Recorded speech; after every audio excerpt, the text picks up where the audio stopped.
let's get to those wider issues in Korean football, John. We often talk about in Korea, to this day, we often talk about the process of appointing Jurgen Klinsmann in 2023. And we talk about the debacle that left Korea without a coach for about half of the year, in 2024, just last year, which finally ended with a controversial appointment of Hong Myung-bo. I'm not even going to lie, my favorite player growing up.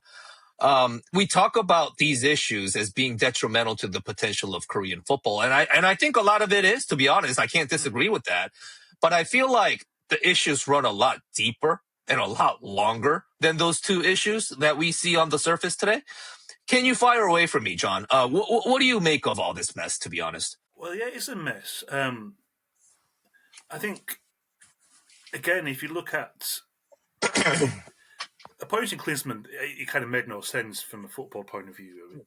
Right. And, of course, we know it seems to be a unilateral decision made by the head of the KFA. Seems that way, yes. Yes. And, again, you do wonder how that was allowed to happen, but I think in Korea it's difficult sometimes because I came across this myself. I mean, if that's what the boss wants, it's not easy for people to say no. Yeah. Chung Min-kyu.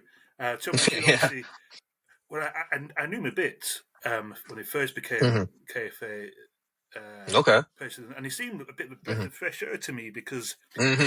No, that's true. Read my columns. He used to tell me, we used to talk about them before. It was at Chung Man-ju, and I think Chung Man-kyu seemed much more down to earth and aggressive, and really had an idea what he wanted to do. Remember, there was talk in the beginning. He used to fly economy on flights, not in business or first class. Right. Yeah. Thing. But this is kind of 12, 13 years later.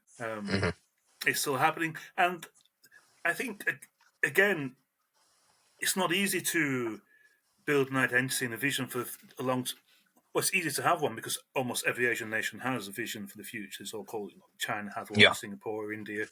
But actually sitting down and doing it is a completely different thing. And it's just the lack of patience, I think, is a problem. And why? But it's easy to say this is not great, but how do you solve it? Because in Asia, only Japan has, I think. And if you look at the coaching situation now, they've had a coach there for since 2018 World Cup.